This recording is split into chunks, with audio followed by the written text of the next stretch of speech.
Hi, and welcome back. Yeah, welcome back. Today we have a game between me and GooDMaN. Uh, I'm on the left and GooDMaN is on the right. I play a seriously boring deck. I wanted to try it out. This was the first time we played full constructed in a while. And GooDMaN played one of his trademark decks with some new tricks. Yeah, I felt a little bit nostalgic, so I went ahead and tossed in a few shade cards and saw what happened. Yeah, But we start off with a mulligan. I believe that you're going first. yes, I think that as well. So we see I pitched some of the cards that I know will be used uh, more late game, not really at this point. Um, so the deck that I'm playing is basically a version of the old Ritbile deck, but with this, that, and the other thing end game combo instead. For infinite damage instead of, or rather, infinite influence loss instead of relying on the multiple Basketballs. instances of basketballs. Yeah. Yeah. So I start off with Exploitation. yes, always good, and then I play what's it called? Ancient and well, The card AD and that Law. makes you unable to attack with low-cost characters. Yeah, exactly. Since Uh, I saw that GooDMaN is playing double rage, so there might be spry archers, there might be other stuff. yeah, like Gideons. Gideon and such. Yeah. But I play a Falamund, the guy that likes to punch things. Yep. And I just play a greed and pass my turn. I play another greed, and I got a lot of threshold. Uh, Yep. the reason why I attacked his location to destroy it was partly because I have aroused Stiffbone in my deck, and I want him to be able to attack. Yeah. Since he's basically a very big beater. You also use the midget mine for resource acceleration. And at the end of your turn, I do a karmic cake with the recur. Yeah. Searching for arrogance, and I'm guessing another greed. Yeah, since I drew one of the rage I play, and I only need one rage, so it's always better to get greed. Yeah, precisely. Get Now I'm starting to suspect what kind of a deck you're playing since I see a lot of different traits. So I'm starting to, well, changing up my strategy since I believe I'm actually sitting on like Dragon Archer and such and saving them because I want to play them when you have characters. But yeah, if you're playing the kind of deck I think you're playing, then I'm not really gonna get the chance. yes, and I play Mao Party, always a good card. So I get to draw 5 cards and gain 2 influence. And at this point I have a huge hand, so hopefully I'll be drawing selective gluttonies. They're always good for cycling through your deck. Yeah, sooner or later. Yeah. I keep playing Rage face up. Usually you'd stop when you have satisfied all the threshold in your deck, but uh, a lot of cards in my deck require 6 Rage. Yeah, But and also also, those free stiff bones are very nice. yeah, so I'm aiming for 7 Rage before I start playing them face down. Yes, and Athelman swings away. I don't play any characters at all in this deck, so the Athelman gets through. No reason to use any kind of removal. Or rather, either way, I was all attached, so there was nothing I could do. Yeah. And we see a Deadly Striker, and Selective Gluttony. yeah, and I get the Selected Gluttony. So I get to draw 10 cards and discard 9. At this point, there are many cards in my deck that are very dead, so I'll just be discarding them. I need either a Karmic Cake or a Neurosis to get all the threshold I need. Basically, any other resources than that are super dead cards. And also Karmic Cakes aren't that good. They can be used to thin out the deck to get more greeds. But for a high cost. Yeah, it's also one of the cards that can actually fetch the Neurosis that I need. But at the same time, since I'll most likely, at this point, will be drawing my entire deck, I will sooner or later just find the card instead Yeah. by just drawing. And here I see my confirmation about my theory. I see no characters in the discard pile and a dragon strategy, Yeah, which you almost only would play if you're actually going for an infinite loop. yeah, since the card in itself is pretty bad. Yeah. But as we mentioned, it's infinite influence loss, and that's always a good thing. Yeah. Not much you can do about it. Yeah. So I play out a second Deadly Striker and I just swing away, since at this point all I can hope for is to actually beat you down before you can do anything that gives you enough influence to survive my onslaught or anything else. Yeah. So I actually play a Karmic Cake. I didn't get any of the resources, and I assume I didn't have any other worse, or rather, any better card to keep from the selected Gluttony. So I'll be fetching that Neurosis. So, and by playing that, I have threshold for every card in the deck except for I think a singular Bask pile that I have just for backup. Yeah. In case my opponent gets rid of the dragon strategies, or names them with Incriminating. yeah, I have answers for incriminating photograph as well, but you never know. It's always good in this kind of deck. You don't want to be shut out by it. Your opponent playing a card and then you can't win. Yeah, Only precisely. draw. Like using Milkshake or something to steal it. Yeah, exactly. I think in this version I actually played 3 Dragon Strategy just to be safe. I had the deck space for it for some weird reason. So here we see the second Mao party. Everybody loves that card, especially playing against it. I mean, that card is so good. It's quite useful. Yeah, and they get the. I mean, if you play one Mao party, you usually get a second Mao party or a selected Gluttony if you play both of them, and then you just keep on rolling, playing them every turn,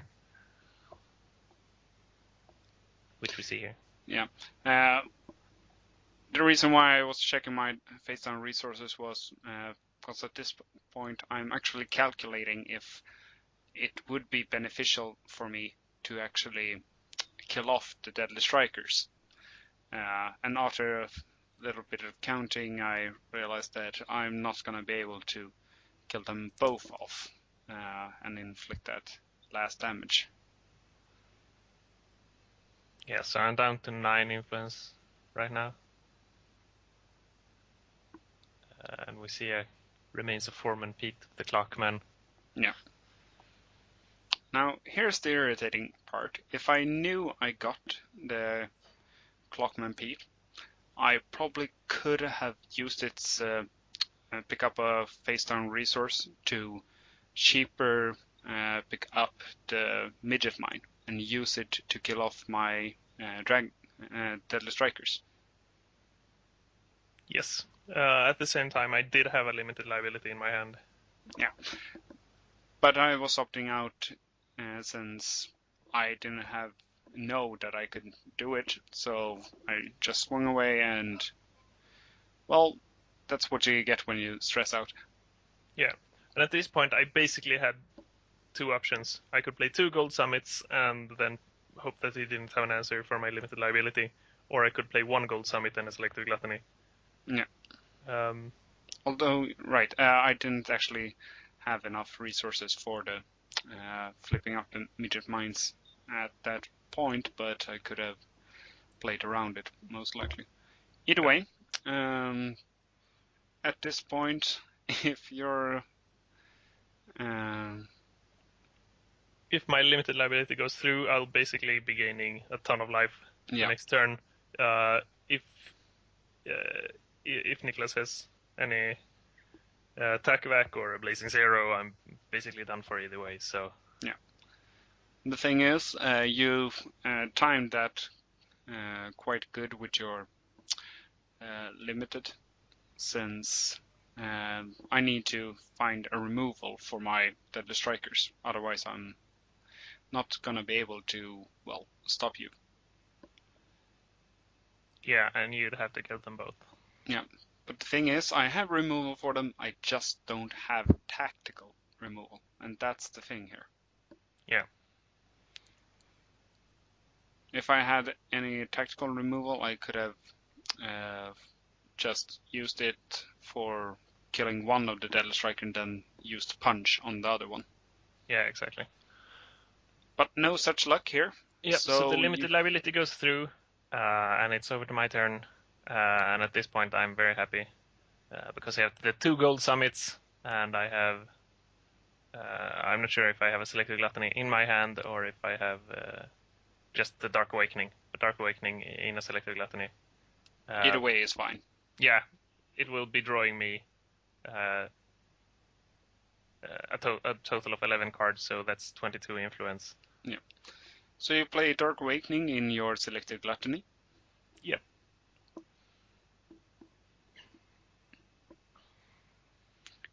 Gaining 22 influence, drawing 10 cards, and discarding 9. Yeah. And that more or less puts you in another safe zone. Yeah. You're no longer in range for me just killing off my deadly strikers. Yeah, exactly. Which is, I mean, that's always a good place to be.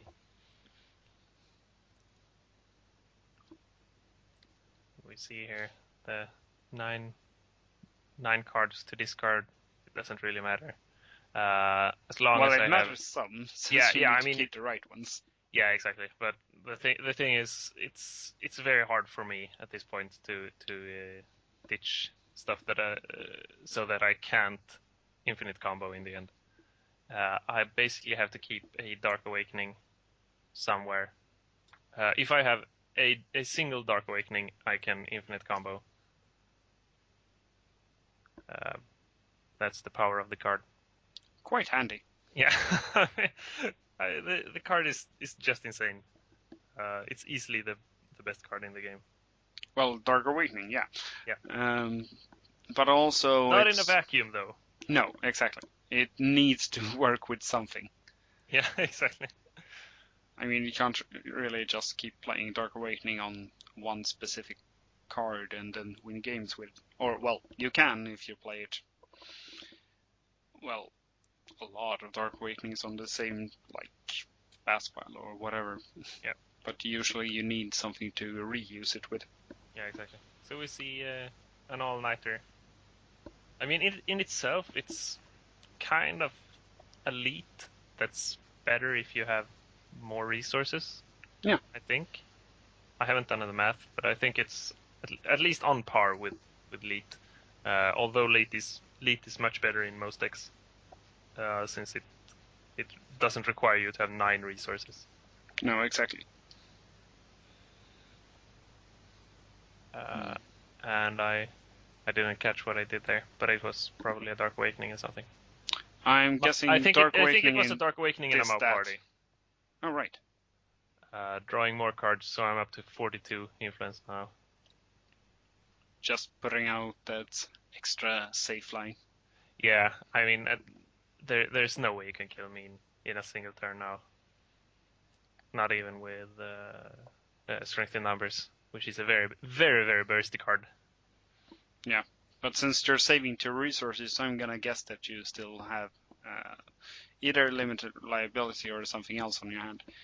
But either way, at this point, I think that I need to get rid of your gold summits, since as long as you have them, you're just gonna keep on gaining influence faster than I can bring you down. Yeah, I mean, most likely you have lost the game either way. Yeah. But like your only chance of getting back into the game is killing the gold summit and hope that I don't draw any more draw cards or Dark Awakenings. Yeah. Which is a very, very low possibility that it will actually happen. But I mean, you can hope. Yeah, you can hope. You have to hope. Yeah. Or you can just concede. But then in the rare case that I don't get what I need, I will lose, and then you basically thrown away a game where you could have won. Yeah, it's something that some players actually need to learn, that even if your opponent has the upper hand or something and they're in the middle of their combo, fine, it can be boring to wait through their combo, but sticking through it might actually show you in the end that they fuck something up and you actually get to uh, play another turn or doing that last extra damage. Yeah. So it might actually pay off to pay attention and then just watching what they do. Yeah. Something a little annoying here. Um, I wanted to try out more shade cards in my deck, so I have the something conflagration, the one that Yeah, confrontational conflagration. yeah, exactly, that picks a character you control, a character your opponent controls, and may also pick a location. So if you had a character in play, I could have used it to kill off your gold summits and kill one of my deadly strikers. Yeah. Something that I would have wanted to do earlier, but since you're not playing any characters, I'm not really getting the opportunity to do so. Yeah, exactly. So that's actually one of the main reasons not to play any characters. I I have been theorizing about playing Erotic Assassin since it's basically a free blocker, but then I enable some of my opponent's cards, like Noble Sacrifice and Confrontational Conflagration mainly, which I don't really want. There's better things to put in. Yeah, and also something that I've been noticing is that if you don't get the Mao parties early, you're but you do get a selected gluttony, you're stuck with a very low hand where you don't have that many cards, and then playing Erotic Assassins will furthermore increase that. Gap. Yeah, so you're basically sitting with like 2 cards and a selective gluttony, and then you don't want to play the selective gluttony. Yeah. I mean, in most cases it's pretty good either way, but it sets you back some. Yeah. But you, either way, you keep on playing your selective gluttonies. I check kind of what cards you discard, but mostly because I want to see if you discard anything that I know you need for the combo bit. Yeah, I don't really have any counters in this case yeah. because those of you You that played my deck, you know that it's not really tactic heavy, since I think I play like 2 tactics, and two they're different tactics. yeah, exactly, and they're mostly for location destruction, since I want to handle location destruction conveniently. All the other cards are characters that more or less destroy something when they enter the field, or Deadly Striker, since I play Warlord, so why shouldn't I play Deadly Striker? Yeah, and also you are all attached. Yeah, precisely. So at this point, I'm basically just playing solitaire. Yeah. So I'm drawing a lot of cards, playing all nighters, and kind of just being a jerk. But we like you anyway. Yeah. That card right there was a cash out. It's not a very common card. Um, I played. I'm not sure if it's good or not. I've been thinking about replacing it with Obsessive Compulsion. They both have their qualities, so Yeah. How would let's see, fecal urgency work for you? no, it doesn't work at all. Because it requires me to have 2 gold summits out, which I mean I Well, did in it this requires game, you but to have 2 gold summits out to not lose influence. yeah, which I really don't want. Since I don't play any characters and I don't play that much life gain, so losing influence is not a very good thing for me. I did try it out in a test build, but I never played them. So But if you play more life gain, more stally kind of decks, I think Fecal Urgency is a very underrated card. Yeah. So now my entire deck, aside from those 3 cards we see right there, is in my discard pile or in my hand, or their resources. Yeah. And worthy to point out here is that we've more or less given up on keeping track of your influence. Yeah, because every time I draw a card, I gain influence, and I'll be drawing a lot of cards. Like here, I draw 1 card, and then I draw 1 card, and then I draw another card. Yeah. Almost every instance you use one of the combo parts where you use a Dark Awakening, you draw a card. Yeah. And sometimes you even draw more, since you actually can, place more or use more. But more or less, what does your combo compose of? Yeah, obviously it's all-nighters. I think we'll actually see in just a bit. I might do a better explanation video of the combo if numbers don't beat me to it. We've seen it before. It's basically the this, that, and the other thing combo, where you gain an infinite amount of Resources. yeah, you can gain an infinite amount of resources. You can also use it to stay stay even on resources. You basically do a 2-cycle Dark Awakening and this, that, and the other thing combo to gain resources and then to play a Dragon strategy. So here we see I use the Dark Awakening. No, I played from my hand actually, I think. Yeah, from the hand. So I get to pick 3 tactics, and at this point I realized I better sort through my tactics because it's only a couple of them that's going to be relevant through the entire game. Yeah, or rather through the rest of the game. Yeah, precisely. So I get a Dark Awakening face down from the this, that, and the other thing. I shuffle a all-nighter into my deck, and I shuffle, or rather, I put an all-nighter into my hand. Yeah. And also, then you're gonna draw a card with the. All right. No. And then I'm confused because I did pick 2 cards before I started to sort them. Yeah, precisely. So they're in the discard pile, and we just place them face up so that we can actually just keep check on where they are. Yeah. Since they're most likely going to get used quite a lot in this combo. Because those 3 cards and the Dragon strategy is basically the only cards I'll play for the rest of the time. So I play a Dark Awakening, effectively netting me 5 resources back every time I play it, since it costs 4 and I get a detach 9. Yeah. So if I'm not fully detached already, I net 5 resources. So I play the Dark Awakening in this, that, and the other thing, which costs me 7 in total, and I get to pick 2 all-nighters, I'd assume. No, since I haven't drawn my entire deck, I'll basically be shuffling in those free draw cards, such as Cash Out. And I get the Dark Awakening face down and all-nighter in my hand, and I get to draw a card since I use Dark Awakening. Yeah, and you shuffle your free card deck. Yep, and you cut it, and I draw a card, and would gain an influence if we remember to keep track of it. Yeah, we didn't. And then I play all-nighter, netting me 5 resources again.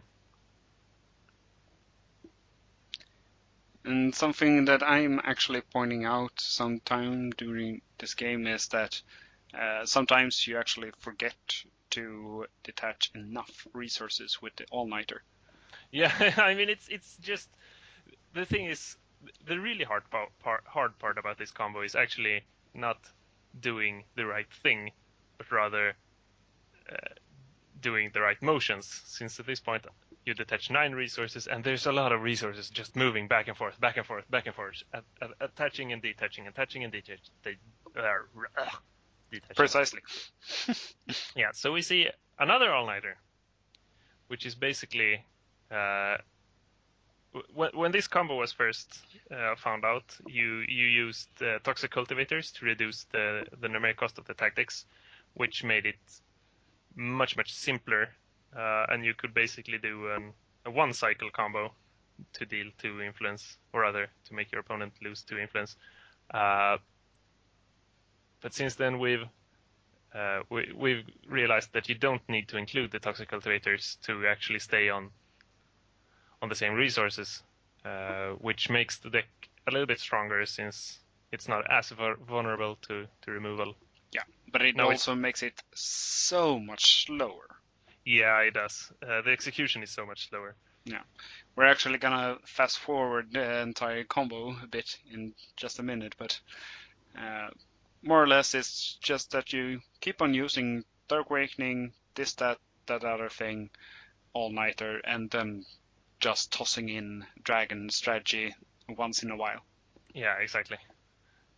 I mean, I think the combo in itself is pretty strong. There are only a few cards that will actually stop it. Well, since limited liability won't actually stop it either, since it's influence loss. Since Dragon strategy makes your opponent lose 2 influence, yeah. So even during limited liability, I can still combo. And heck, even if I had Blazing Zero, I needed to play it at the right time, because there's not really any points where you have all the combo bits in discard pile except one. But also I'm tapped out, so there's nothing of the sort coming. Yeah, exactly. And if you had more resources open, I could have done the more safe route where I'd play a ton of more resources and playing more all-nighters just to be safe, to have a buffer of resources. Yeah. Right now I don't have to. I'm basically stuck with the resources I have here. Yeah, but since there are enough, you're not really in the need of playing anymore. But there's the first Dragon strategy, and I lose 2 influence. Yep. And there's where we actually speed up, because more or less now it's just combo, combo, combo, and just recycling that Dragon strategy. Yeah, because the thing is, you do this, that, and the other thing in 2 all-nighters, so you get more resources back, and then you do this, that, and the other thing in a Dragon strategy and an all-nighter, and then you basically rinse and repeat that. But as you can see, the motion of going through even one cycle is kind of long, and you have to do 2 cycles just to deal 2 influence. Yeah, so it takes quite a while. Yeah, I mean, you could show your opponent, this is the combo, I'll do this forever. I'll do this X amount of times, and then your opponent can say, well, at this point I'll stop you. Precisely. But since I'm tapped out, it's not really an issue. But we continued the game since the other players weren't done yet, and also we thought we might as well show you how the combo fares. Yep, and I didn't really mind because I haven't played this deck a ton, so I was actually kind of curious to see if I would mess up at some point. Yeah. And once in a while, I just for keeping myself busy, I add some of your influence. Yeah. You're supposed to have 20 more, but still. Every Dark Awakening I play, I'll gain 1 influence, since I have the gold summit out. Precisely. But I keep on losing my influence from Dragon strategy. Mm-hmm. It's kind of Swedish, actually. You're recycling your cards. Yeah. It's good for the environment. Precisely. Recycle cards. And here's where I believe you get impatient and just skip the entire combo and just play it with the Dark Awakening. Or at least I know I'm telling you to do it. Yeah. So I pay 2, flip the Dark Awakening. My last one. Yeah. and then I actually did the safe thing. Oh, you penis. Yeah. Actually, I believe it's because Victor or Cancer came to actually check it out, and you started explaining the combo. Yeah. So we can blame him for this last ditch effort. Yeah. And there's the handshake at least. Yep. So I admit defeat when my influence reaches 0 at least. Yep. You haven't beaten me until then. Yeah. Although I think it was pretty much impossible for you to come back after Well, yeah. the double gold summits, where I gained, I think it was like around 40 influence or something. Yeah. So that's that. Until next time, Have fun. play spoils.